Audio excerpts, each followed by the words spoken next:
میں 100 سال بھی جیل میں رہ سکتا ہوں۔ عمران خان کا جیل سے قوم کے لیے پیغام، اور آخر یہ پیغام کس کے ذریعے بھیجا؟ آئین ختم ہو گیا، الیکشن وقت پر پھر نہیں ہوں گے، نواز شریف صاحب کے لیے راستہ صاف ہو گیا، کوئی رکاوٹ نہیں۔ یہ انکشاف کس نے کیا؟ نئی کابینہ کس کی اجازت سے بنی ہے اور نگران وزیر اعظم کو کس نے بنایا؟ سیاستدانوں کا کردار کیا تھا؟ آج کے گورکھ دھندا میں اس کے اوپر بات کریں گے۔ السلام علیکم، آپ دیکھ رہے ہیں گورکھ دھندا، ابرار قریشی آپ سے مخاطب ہوں۔ عمران خان صاحب نے جیل سے وکیل کے ذریعے ایک پیغام بھیجا ہے، اور انہوں نے کیا کہا اور وہ کس حالت میں تھے اور کن حالات میں تھے، اور یہ حرف بہ حرف میں چاہتا ہوں کہ آپ کو چیزیں بتا دوں اور پھر اس کے پیچھے وجہ کیا ہو سکتی ہے۔ خان صاحب جیسے زمان پارک میں ہوتے تھے، رہتے تھے، ایسے ہی دبنگ انداز میں کمرے میں آئے اور اشاش بشاش تھے۔ خان صاحب نے کہا کہ سائفر اور 9 مئی پر کے واقعات پر جوڈیشل انکوائری ہونی چاہیے۔ میں اسی ڈیتھ سیل میں ہوں اور اس سیل کی وہی حالت ہے جو پہلے دن تھی، لیکن کوئی فرق نہیں پڑتا، بلکہ مجھے 100 سال بھی اس قوم کے لیے اسی جیل میں ڈیتھ سیل میں رہنا پڑے تو میں اس کے لیے تیار ہوں، اور آزادی کے لیے قربانی دینا پڑتی ہے وہ میں دوں گا۔ اور خان صاحب کو باہر کی صورتحال کا جب وکیل صاحب نے بتایا تو مختلف ہدایات بھی انہوں نے دیں اور لی گئیں، اور خان صاحب کی طرف سے پاکستان تحریک انصاف کے گرفتار ورکرز اور تمام سپورٹرز کو خراج تحسین اور سلام بھیجا گیا، اور شہریار افریدی اور شندانہ گلزار کو خاص طور پر جا کر ملنے اور سلام پیش کرنے کا کہا۔ یہ بیرسٹر عمیر نیازی جو ہیں، ان کی خان صاحب سے ملاقات ہوئی۔ خان صاحب نے ان کے ذریعے میسج بھیجا جو انہوں نے میڈیا کے ذریعے بات کرتے ہوئے سب لوگوں کو بتایا۔ تو اب وہ بات کہاں گئی کہ خان صاحب نشہ کرتے ہیں، ایک دن بھی جیل میں نہیں رہ سکتے، ایک دن بھی نہیں گزار سکتے، ڈی این اے ٹیسٹ پتہ نہیں کس کس نوعیت کے ٹیسٹ کرواتے رہے۔ پھر یہ کہا گیا کہ خان صاحب بیرونی دنیا میں چلے جانا چاہتے ہیں، وہ اس جیل میں گھبرا چکے ہیں، اڈیالہ جیل اس لیے جانا چاہتے ہیں۔ تو خان صاحب نے بتا دیا قربانی تو دینی پڑتی ہے، قربانیاں تو پہلے بھی دیں، اس ملک کو حاصل کیا، اب حقیقی آزادی لینے کے لیے قربانی دینی پڑے گی، اس بات کے لیے وہ تیار ہیں۔ 100 سال کے ہیں یا 1 سال کے ہیں یا 1 مہینہ کے ہیں، جب تک وہ رکھنا چاہیں گے اس وقت تک وہ جیل میں رہیں گے، اور اس بات کے لیے وہ تیار ہیں۔ وہ لوگوں کو، ورکرز کو سلام بھیج رہے ہیں اور کہہ رہے ہیں کہ آپ جو ہیں، آپ کو سلام کرتا ہوں جن لوگوں نے اس نظام کے خلاف علم بغاوت جو تھا وہ اٹھایا، یعنی کہ ناانصافی کی بات ہو رہی ہے اور کوئی بغاوت کی بات نہیں ہو رہی۔ تو آپ اگر وکیل صاحب نے خان صاحب کے یہ جذبات بتائے ہیں تو پھر آپ دیکھ لیجئے کہ قوم کو عمران خان کس طرح کا پیغام دے رہے ہیں اور خان صاحب کے حوالے سے کس طرح کی چیزیں چل رہی تھیں۔ تو یہ وقت بتائے گا کس کی قربانی کیا رنگ لائے گی، کس نے کیا کیا، کون کس کے ساتھ کیا کرتا رہا۔ تو وہ جیل میں بھی رہ کے اسی طرح سے گھومنا پھرنا، جو سٹیمنا ہے، جو ول پاور ہے، اس کے اندر کوئی کمی نہیں آئی۔ واک وہ اسی چھوٹے سے سیل میں بھی کرتے رہیں گے، ارادے ان کے وہاں پہ بھی نہیں ٹوٹیں گے۔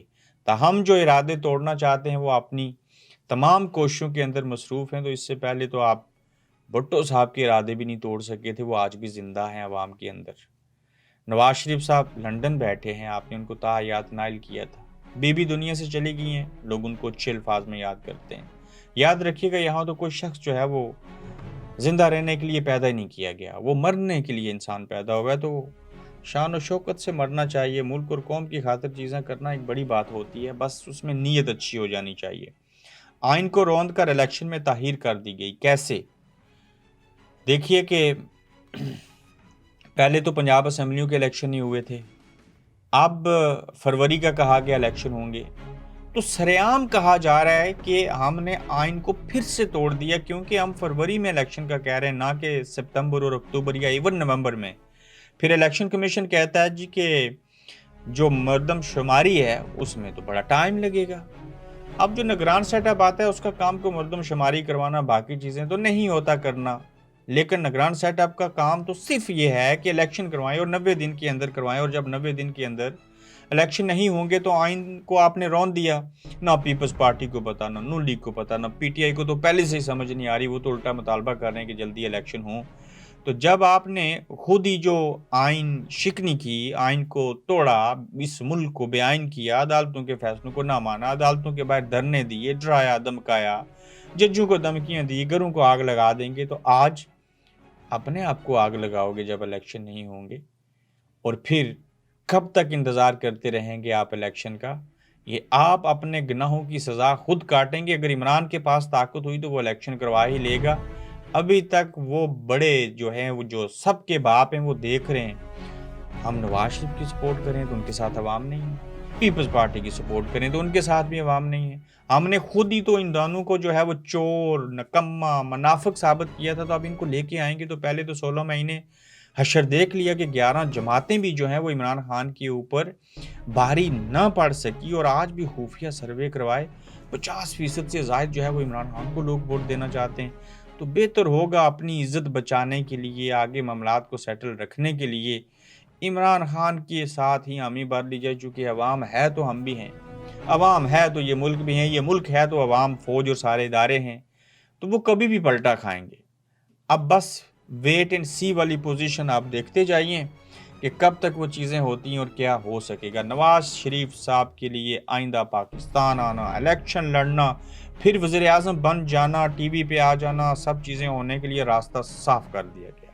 اس راستے میں کوئی پتھر نہیں، کوئی کانٹے نہیں، بلکہ پھول بچھائے جائیں گے، ریڈ کارپٹ ہوگا، اور ملک کا سابق وزیر داخلہ مسلم لیگ نون کے اہم رہنما جو رانا ثناء اللہ صاحب ہیں، انہوں نے یہ بات کہی ہے۔ اب دیکھیے کہ ان لوگوں کو آج تک سمجھ نہیں آئی کہ ہمارے لیے راستہ صاف ہو گیا۔ نو ڈاؤٹ راستہ وہی صاف کرتے ہیں جن کا کام ہے صاف کرنا۔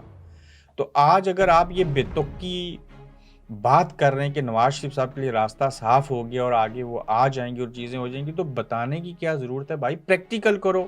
یہ لندن سے پاکستان 7 گھنٹے کا سفر ہے، 10 گھنٹے کر لیجئے، وہ تو لاہور میں ہوں گے، تو مسئلہ کیا ہے؟ ان کو واپس بلا لیجئے۔ یہ طفل تسلیاں ہیں۔ آپ کو اس اچھے دور میں انہوں نے کہا تھا آپ کا راستہ صاف ہے، چونکہ کسی کو آرمی چیف بننا تھا، کسی کو ایکسٹینشن چاہیے تھی، تو وہ تو ان کو سب چیزیں مل گئی ہیں۔ اب تو آپ سے ان کو کچھ بھی نہیں چاہیے، ایکسٹینشن تو وہ کسی اور سے بھی لے سکتے ہیں۔ تو لہٰذا آپ جن کے ساتھ عوام کی کوئی طاقت نہیں ہے، وہ آپ کے آگے پیچھے دائیں بائیں کیوں پھریں گے؟ اب آپ کو ان کی ضرورت ہے، اور راستے ایسے صاف نہیں ہوتے۔ اگر راستہ صاف ہوتا تو سپریم کورٹ، پارلیمنٹ کا اور کابینہ کے بنائے ہوئے بل کا ستیہ ناش ایسے نہ کرتی۔ تو لہٰذا راستے میں ابھی جھاڑو دینا ہے، ابھی صفائی کرنا باقی ہے، ابھی مزید چاپلوسی کرنی ہوگی، پھر جا کے بات بنے گی۔ اگر آپ کہتے نا کہ ووٹ کو عزت دو اور یہ بیانیاں جاری رکھتے، تو کسی کی جرت نہیں تھی کہ راستہ صاف کرنا پڑتا۔ سزا تو آپ نے کاٹ لی تھی، لندن بھی آگے تھے، تو یہ بیعت کرنے کے بعد آپ مرید بن گئے نا ان کی، تو پیروں کی بیعت جاری رکھیے۔ پیر ہوتے ہیں، کہیں گستاخی نہ ہو جائے، کہیں آپ کو بد دعا نہ لگ جائے۔ تو نئی کابینہ کس کی اجازت سے بنی؟ ویسے اس پوائنٹ کے اوپر کیا ڈسکس کریں؟ انہی کی اجازت سے بنی، بڑوں کی اجازت سے بنی۔ نئی کابینہ نے آج حلف اٹھایا، شام کے پاکستانی ٹائم 5 بجے صدر صاحب نے بڑی بلند آواز میں حلف لیا، تمام میڈیا نے ان کو دکھایا، ساری چیزیں ہو گئی، نگران وزیر اعظم بھی انہوں نے بنایا تھا۔ یہ تو سارے ڈمی ہیں، یہ تو چوسنیاں ہیں، ان کو تو استعمال کیا جائے گا، اور اصل میں جو ان کو لے کے آئے ان سے وہ کام لیں گے۔ مگر یاد رکھیے گا، نگران سیٹ اپ کی دنیا کے اندر کوئی حیثیت نہیں ہوتی، سوائے 90 دن میں انتخابات کروانے کے علاوہ کچھ بھی نہیں ہوتا۔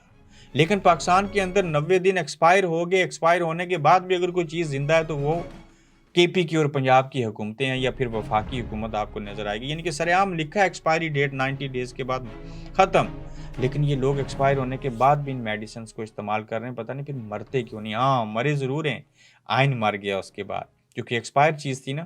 تو پاکستان کے اندر جنہوں نے نگران کابینہ، حکومت، نگران وزیر اعظم بنایا ہے، وہ انہی کی قید میں ہیں، وہ ان کو دل دے چکے ہیں، وہ ان کے بغیر کسی کو دل کے اندر جگہ نہیں دیں گے، کسی اور کے بارے میں نہیں سوچیں گے۔ یہ آپ کے خیر خواہ نہیں ہے، لگاتے نا اپنی مرضی کے نگران وزیر اعظم کو چھوڑیں، اپنی مرضی کے وزیر ہی لگا دیتے، آپ کی ایک بھی نہیں سنی گئی، آپ کی آئندہ دوسری بھی کوئی نہیں سنی جائے گی۔ کیوں؟ آپ میں اتفاق نہیں ہے، اتفاق میں برکت ہوتی ہے، اور وہ آپ کے پاس نہیں ہے، چونکہ آپ عمران، نواز صاحب، زرداری صاحب، جتنے لوگ ہیں، آپ اپنے فائدے کے لیے لڑتے رہے، ملک اور قوم کے فائدے کے لیے۔ آپ تمام سیاستدان ایک اور نیک ہو جائیں تو آپ تمام لوگوں سے حقیقی آزادی بھی لے سکتے ہیں، ووٹ کو عزت بھی دلوا سکتے ہیں، ورنہ یہ سارا نظام ان کے حوالے کر دیجیے اور یہ روزانہ کے بحث مباحثے چھوڑیے تاکہ ملک کے اندر سیاسی استحکام آئے، جس کے بعد معاشی استحکام آئے اور اس کے بعد عوام کو ریلیف ملے۔ ورنہ 150 روپے والا پیٹرول جس قوم کو مہنگا لگتا تھا آج 290 میں پیٹرول لے رہے ہیں، پھر بھی خاموش ہیں۔ اس خاموشی کو میں کیا نام دوں؟ اپنا خیال رکھیے گا، پھر ملیں گے آپ سے۔ اللہ حافظ۔ آپ دیکھ رہے ہیں گورکھ دھندا ابرار قریشی کے ساتھ۔